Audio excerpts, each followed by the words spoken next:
Ladies and gentlemen, welcome back to The Truth. I'm your host, the one you love the most, Niall Heston, back with a brand new episode here on The Truth. Back once again with my boy AJ Ponciano. AJ, how are you doing here today? I'm feeling amazing now. How about you? Yourself?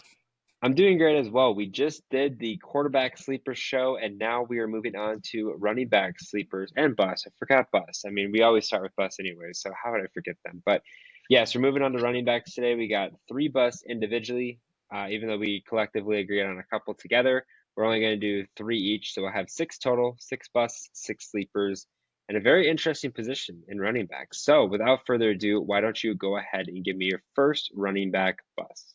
So my first running back bust, I have Rashad White, and it's not because of the talent. There isn't a talent issue there. Bucks absolutely hate him for whatever reason. They just don't really give him the ball. Yes, did he finish for 990 yards last year? Yes. But he had 3 receiving touchdowns, 6 rushing, 9 total. Not really out of someone you want to have your RB1 spot. One thing that kind of glares out to me, he only averaged 58.2 yards per game. They weren't really using him that much. 272 attempts, not many attempts for starting all 17 games. He's not someone you're really going to want to draft with those type of numbers, especially with them going out and drafting Bucky Irving. Bucky Irving could potentially take away that spot from him. Probably won't be the first couple weeks, but maybe by week 9, if he doesn't have much production and he's staying right around that 50, 60 yards per game on the ground, not much you're going to see. The one thing about Rashad White I will give him is he is a good receiving back. Rookie year, 50 receptions. Last year, 64 receptions. Been really good on that side of the ball. Through the air, I mean, he was at 8.6 yards per reception. That's solid. That's really good out of the running back room. So maybe he's used more as that receiving back, but there's a chance that they could start splitting time with him. And with him really not averaging that many yards per game on the ground and through the air combined, and not really being a huge touchdown guy throughout his career, he's just someone I want to step away from, especially when people are drafting him late, second round, third round, even in the fourth round. He's someone who potentially could get snaps taken away from him if he doesn't have a great year from or a great first few weeks. They could try out something new there. I'm gonna go with a different white. I'm gonna go with Zamir White as my first bus. I don't think they're related. I did look it up. I couldn't find anything. So Zamir White, Rashad White. Zamir White. Look, I mean, this is his first real season, in my opinion, where he's going to be able to kind of step up to the plate and be a RB1. It's not that I don't like Zamir White. I think he had great production last year, especially not necessarily always being the lead running back. Had 104 carries for 451 yards, but only one touchdown. I mean, that's not great. 15 receptions for 98 yards. Now he's expected to really dive into the running back one role, and I just don't know how much production we're going to get out of Zamir White. You bring in Alexander Madison, which, as a former Viking fan, I didn't like him whatsoever. I think Alexander Madison as a running back one was wasteless. I think he complemented Dalvin Cook really well, and that's how Madison had gotten his not only production value from his fantasy, but also just the NFL. He's not a running back one, but he's a great running back two for your favorite team.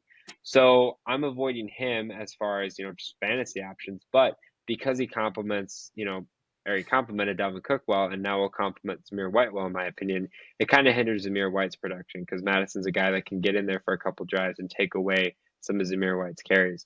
On top of that, Dylan Lobby, who I'm also huge on, I added him on my dynasty team. He's really done a great job in training camp. He's a guy that not many people know about. I don't think will make a direct, immediate impact on your fantasy team, but will pull away targets from Zamir White and pull away receptions in particular, which if you're drafting Zamir White, I think a lot of you are hoping to get, some running back production PPR value. I think Lobby is going to take that away. I think Madison's going to take carries away. Those two running backs with Zamir White, it's just going to hurt him in the long run, especially since Zamir White was projected to be a guy that a lot of people were expecting to have more success, in my opinion, going into this year. All right, who's your second bust? My second bust is Ramondre Stevenson, and not a talent thing. I love Ramondre Stevenson. I had him his rookie year and his second year in fantasy. But last year, only playing 12 games. Second time in his career, he's only playing 12 games. His rookie year and this last year, he did play 17 games, and that is when he had 1,000 yards. He had 400 receiving yards, but only 6 combined touchdowns is his career high. Not much in the receiving game. Good. He gives you okay amount of receptions, but not he's not a receiving back there at all. He's gotten 1 receiving touchdown in his career. He only has 14 rushing touchdowns in his career. And with this offense, I just don't see the running back room really being productive there, especially with him not being a receiving back. Whoever starts at quarterback, if it's Brissett, if it's Drake May, hell, even if it's Joe Milton, I don't see any success out of the running back room there, no matter what quarterback's there. Especially out of Ramondre, again, out of the receiving game, doesn't do much, and this team's going to be playing from behind a lot. They're going to be throwing the ball a lot. They're going to want Drake May to throw the ball a lot because they're going to want him to get used to NFL action, being able to have read routes, being able to read defenses, being able to have good timing with the wide receivers. They're not going to be running the ball as much, especially because they don't got a good offensive line really either. So they can't really run behind that offensive line when you don't have a good offensive line and your running back is middle of the league. He isn't elite, but he isn't bad. But when you don't have a good offensive line, that's when you have those middle of the line running backs look even worse than what they actually are. And he's not being drafted high. I won't say that. He's been maybe what eighth, ninth round, somewhere in Yeah. there. But he's someone that you're seeing because of what he has done and you're kind of hoping he's able to repeat that. And with this offense, with this new on Bill Belichick team where we don't really know how the offense is going to flow. Rookie quarterback playing from behind. I just don't see much success there. And maybe if he was a better receiving back, different question there. Dump off to your running back, but he never has been. I don't expect him to be a great receiving back, so he's someone I'm fading here. Yeah, look, I think a lot of people are excited of Ramondre Stevenson because he signed that big, massive deal as a running back, 4 year, 36 mil, 8 million signing bonus, and 17 million guaranteed. But more than that, it's the fact that the Patriots are going to be down in a lot of games, which obviously hinders his performance. And there's a lot of other running backs on that roster that are going to take those receptions away. Kind of reminds him like a Derrick Henry situation from last year with the Titans. Mine's going to be not Ramondre, Raheem Mostert. Raheem Mostert was a number 5 running back last year, which is crazy to think about. I actually was high on Raheem Mostert. He was one of my sleepers going into last year, and I think a lot of people were surprised that he was so low on a lot of fantasy boards. Just he was one of those guys you had to dig deep to find, but I definitely did, and I got great outcome out of him.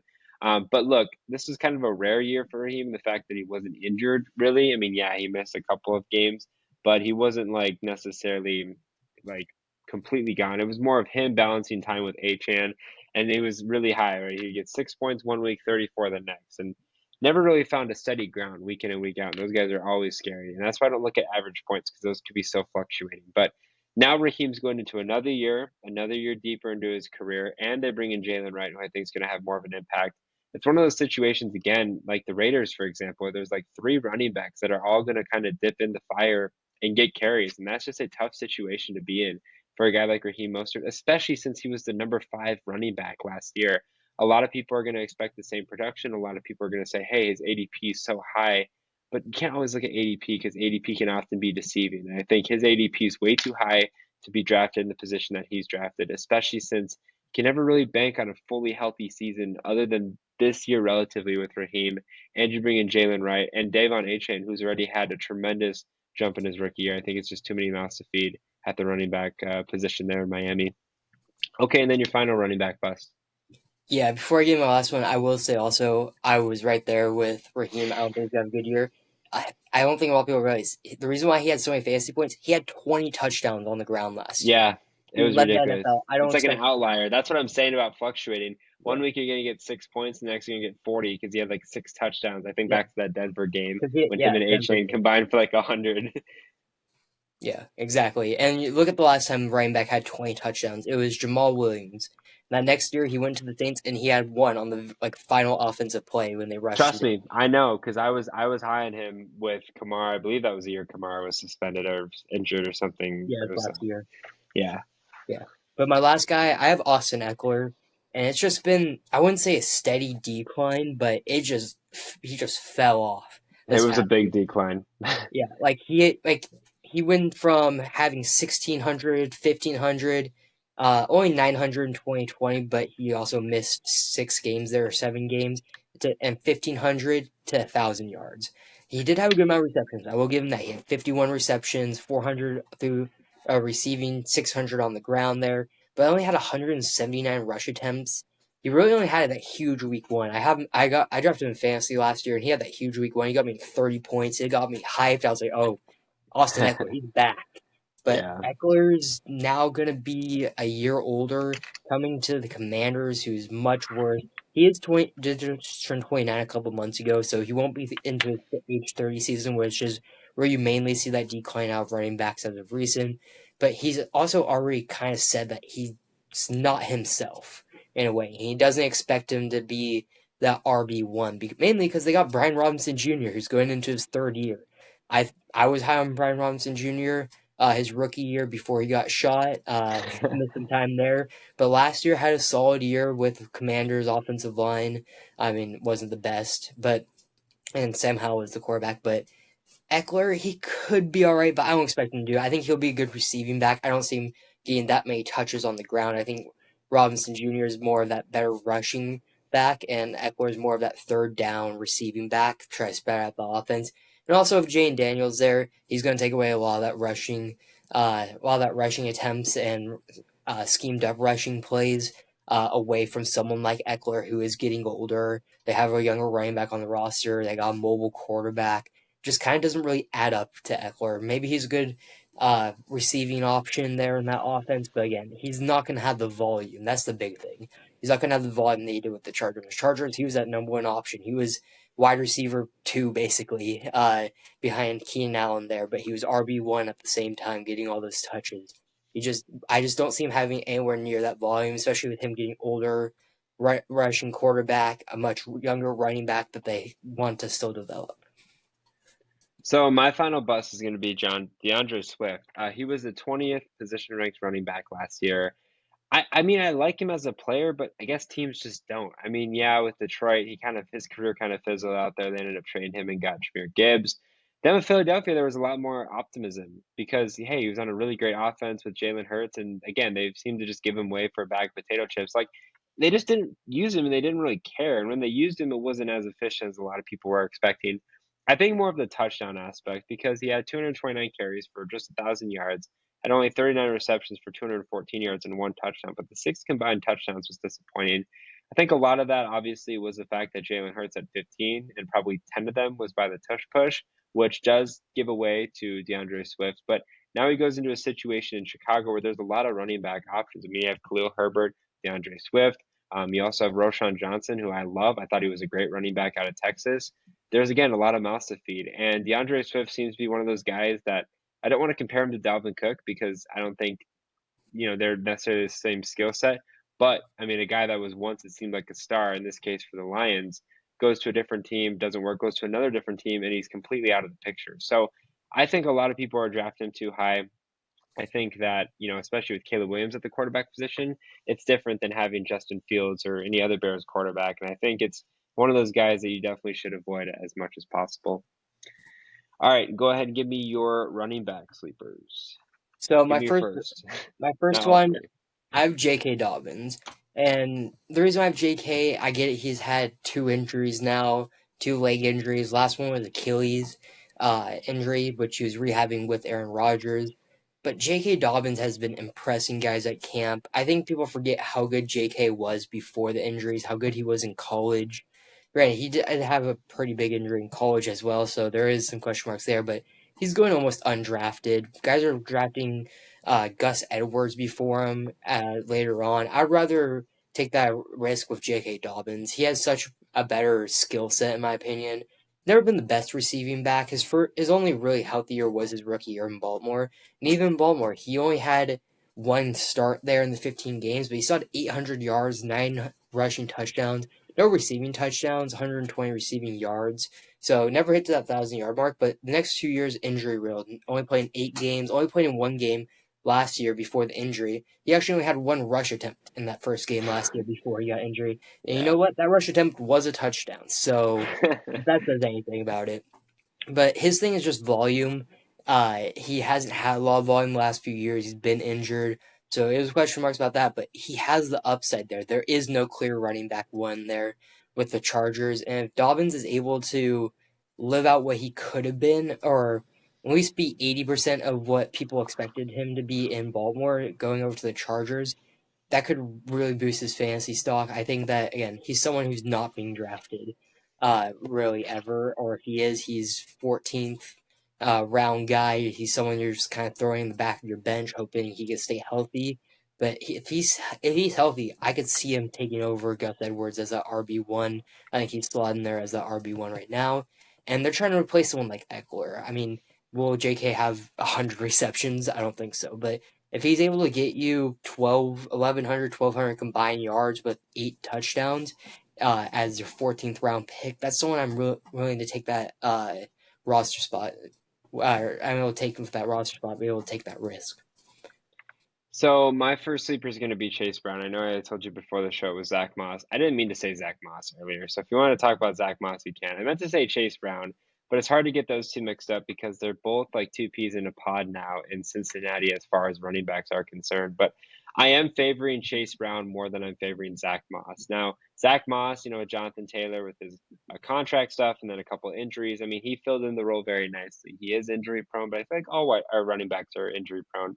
Chase Brown, however, has been established in that Cincinnati offense for that year. He looked really good when he had the opportunities, especially out of the passing game, which was huge. And now you get a fully Joe Burrow healthy with a new look. I mean, this could be a great thing for Chase Brown. I really do believe that Chase Brown is going to step up to the plate nicely and have a great amount of success for the Bengals. And I really think, yeah, maybe there's not too many stats to dive deep from, but there's a lot of opportunities with Chase Brown and even Zach Moss for that matter. Regardless, one of them is going to pop, if not both. The question is, which one should you put your chips in? And I'm going to put my chips in Chase Brown more times than Zach Moss. Even though Zach Moss is more proven, Chase Brown is more proven to the Cincinnati Bengals and their offense that they like to run. All right, who's your second? So my second one, this is where I have Rico Dowdle. Rico for the Cowboys really his first 2 years didn't do a whole bunch. I mean, he played in 15 games, only 7 rush attempts his rookie year. His second year played in 5 games, didn't do anything. I mean, he has no record stats his second year offensively. But last year, when Tony Pollard was struggling, he got some play. I mean, he was never the starting running back out there, but had 89 attempts, 361 yards, 2 rushing touchdowns. Through the air, 17 receptions, 144 yards, 2 receiving touchdowns. I mean, very minimal touches he got. I mean, he was not really given the ball, but when he was given the ball, he was doing good. I mean, he was averaging 8.5 yards per reception out of the backfield, which is great for running backs. I mean, there's some wide receivers that are pushing 8.5 yards at times. Rushing on the ground, 4.1 yards on the ground. That's pretty solid. Granted, the Cowboys' offensive line has been on a decline the last few years. The only problem with Rico is potentially the touchdowns. I think he will beat out Ezekiel Elliott for that RB1 touches, maybe for the first down, second down back. I think it will be Rico, and that third down kind of bully ball running back will be more of Ezekiel Elliott because he is a little bit older. He is more physically bigger than Rico is down at least in the goal line, and that's the other thing is touchdowns potentially. Zeke could take away a lot of those touchdowns, mainly because it's Zeke and the Cowboys love him and they're just going to try to give him as many touchdowns as possible. Uh, but if Rico's able to prove that he can be that RB1, they're able to have that production. I mean, he's 6 foot as a running back, 215. That's very similar to someone like, I mean, he's a little bit lighter, but someone like Derrick Henry almost, a little bit taller, Right. bigger running back like that. Rico could become something really solid this year. Again, another guy who barely getting drafted. Again, right around that 13 to 15 range. He is drafted a little bit higher than someone like J.K. Just because of that. But there is no established RB1 there with Dallas. They have their receivers. They just haven't had a running back this last year because of Pollard, so they're rotating guys. I think Rico did impress when he was in last year. Mine's going to be James Conner. Look, again, I've never been a big James Conner fan, but I'm really excited to see what he's going to do this year, especially since a lot of people are already counting him off because of having Trey Benson here. But James Conner actually finished higher than DeAndre Swift. In some drafts I've seen, DeAndre Swift is finishing higher than James Conner. I know Benson scares a lot of fantasy owners about James Conner, but it's also James Conner's job to lose. James Conner has been told and it's been said that he is the number one option for the Cardinals, but they draft Trey Benson, one, because they just love the talent that Benson provides. And Connor's also been injury prone in his past. He missed 4 games in a row last season. So, assuming that James Conner is able to stay on the field, there's going to be a lot of production from Connor. And you look at the last 2 weeks in particular, I understand, you know, this could have determined your championship or not, but had 27 carries for 150 yards and a touchdown, 26 carries for 128 yards and a touchdown, had 30 points and 26 points his final 2 weeks. Talk about having a running back like James Conner when it counts. I mean, he's been there. It's just the biggest thing is, can he stay on the field? I don't think Benson's going to really worry or should worry Conner fantasy owners about carries and touches and stuff unless James Conner gets off the field. But if you're that concerned about it, draft James Conner and draft Trey Benson as a handcuff, and you'll be in a win-win situation with a Kyler Murray offense that hopefully is going to be healthy, and it's going to be exciting to watch with McBride and Marvin Harrison. Conner could be kind of like a silent killer that could finish as a top 10 running back this fantasy season. Okay, and then your final sleeper. So my final sleeper, I have Kendra Miller. Come on, it's the Saint. I can't do an episode without talking about a Saint. Uh, he only played 8 games, missed time with injury early on, and then was really slow, like getting him into games, mainly because of that injury, and he didn't really prove himself exactly in camp before the injury. But in his those 8 games, 41 touches, 156 rushing yards, a rushing touchdown. But through the air is what really impressed me with him. 10 catches for 117 yards there, averaging 11.7 yards per reception. He was also 10 for 11 on receiving. He only had one ball that he didn't catch, so that's a 90.9 catch percentage, which very small sample size, I will say that. But his big thing is injury. He had a hamstring injury, so he's been in the training room a lot. Dennis Allen kind of talked about it, about how you can't make a roster spot if you're spending most of your time in the training room. So a little bit of a shot at him, but honestly, I'm fine with that. Coaches taking shots at their players if it's going to get them on the field and being productive. But the big thing about Kendry uh, is we don't know about Alvin Kamara still yet. He hasn't signed any type of contract extension. What the Saints do is they like pushing money down the road, and Kamara wants some guaranteed money because he's made money in his career for sure, but he hasn't made a full guaranteed contract, and that's what he's looking for. He doesn't want to be tagged or anything, and that's the big thing. If that dispute keeps on going on between Kamara and the Saints, there's a chance that he may sit out. I mean, he's at camp right now because he doesn't want to get fined for missing camp. But Kendra Miller is someone, if he's healthy, could potentially move forward into his career, take a bigger step forward, be that RB2 if he's fully healthy. And again, he's kind of like Derrick Henry, 6 foot, 220, kind of a bigger guy, but has been able to show that he's been a good receiving back. I mean, he did that when he was at TCU 2 years ago. He showed that he could handle that workload as RB1. Yeah, I like Kendra a lot too, and we both had him on the list. But you being a Saints fan, I figured you could go and talk about Kendra, and I think he's going to have a great season. And again, a lot of people that aren't talking too much about, even if Kamara signs and comes back. I mean, you could see Kamara kind of be like an Austin Eckler and kind of just fall off a cliff because they were both that same player as far as fantasy production is concerned. My final sleeper is going to be Rashad White. I know you talked about him as a bust, but I really like Rashad White. Even though they drafted Bucky Irving, I like both. I think Rashad White is sleeper. It is a sleeper in the fact that he was the number 4 ranked running back last season, and nobody's talking about that. I mean, to be fair, he wasn't projected to be a number 4 running back, and I don't think he's going to get much higher. He probably will drop a little bit, but people are still sleeping on him. I mean, what more could you possibly prove?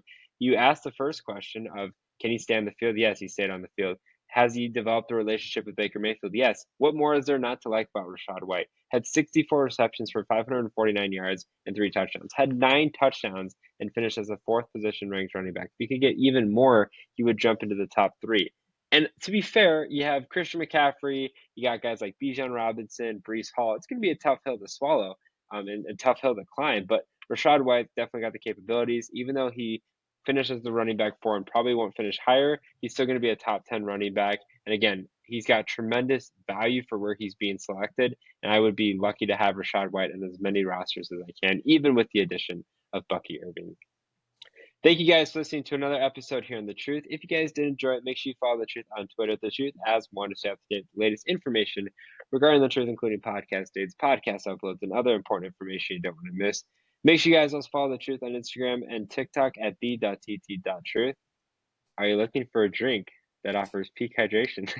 Okay, for the record, guys, this is an acid rainwater can. Now that we have a video where I can actually show you guys this is acid rainwater. You guys know for the past year, well, like 6 months, what I've been talking about. This is acid rainwater. AJ and I were talking about it before the show, so I wanted to show you guys that. But Are you looking to find a drink that offers peak hydration, raises your energy levels, speeds up your recovery, and keeps your mind sharply focused on memory? Look no further than Acid Rainwater. I'm excited to partner with Bloodline Sports and Acid Rainwater, which provides peak hydration while also keeping a friendly environment. Use code HESSON15, that's HESSON15, for 15% off every purchase. As always, I'm your host, the one you love the most, Niall Heston, joined once again by AJ Ponciano. Take care and good night.